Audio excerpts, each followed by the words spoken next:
আমরা এখানে আসছি সবাই ভদ্রভাবে, ওইখানে ভেতরে যাওয়ার জন্য চেষ্টা করছি, ম্যাডামের সাথে আমরা কথা বলবো, আমাদের দাবিটা ম্যাডামের কাছে পৌঁছে নিচ্ছি। দুর্যোগপূর্ণ এলাকায় পরীক্ষা কেন্দ্র স্থানান্তরের দাবিতে যশোর শিক্ষা বোর্ড ঘিরে বিক্ষোভ করেছে ভুক্তভোগী শিক্ষার্থীরা। এর আগে একাধিকবার আশ্বাস দিয়েও কেন্দ্র স্থানান্তর না করায় ক্ষুব্ধ শিক্ষার্থীরা বোর্ডের চেয়ারম্যানের সাথে দেখা করতে আসলে নিরাপত্তারক্ষীদের সাথে শিক্ষার্থীদের হাতাহাতির ঘটনা ঘটে। এই সংবাদ সংগ্রহ করতে যেয়ে বোর্ড কর্তৃপক্ষের কাছে লাঞ্ছিত হয়েছেন কয়েকজন সাংবাদিকও।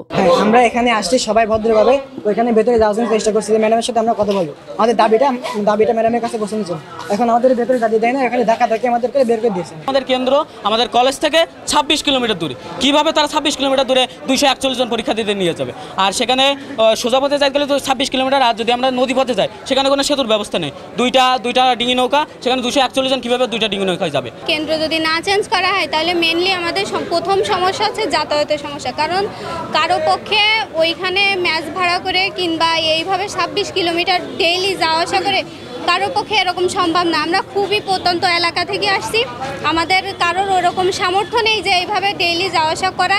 শিক্ষার্থীদের কলেজ ক্যাম্পাসে বাসের ব্যবস্থা করা হবে এবং নির্দিষ্ট সময়ে তাদের কেন্দ্রে পৌঁছে দেওয়া হবে। পরীক্ষা নিয়ন্ত্রকের এমন আশ্বাসের পর শিক্ষার্থীরা তাদের ঘেরাও কর্মসূচি প্রত্যাহার করে ফিরে যায়।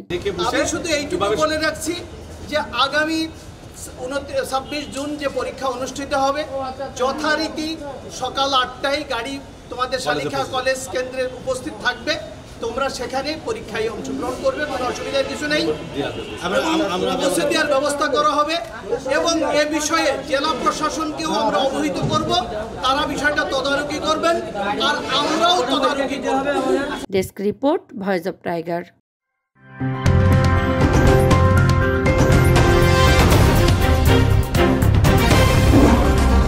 Voice of Tiger.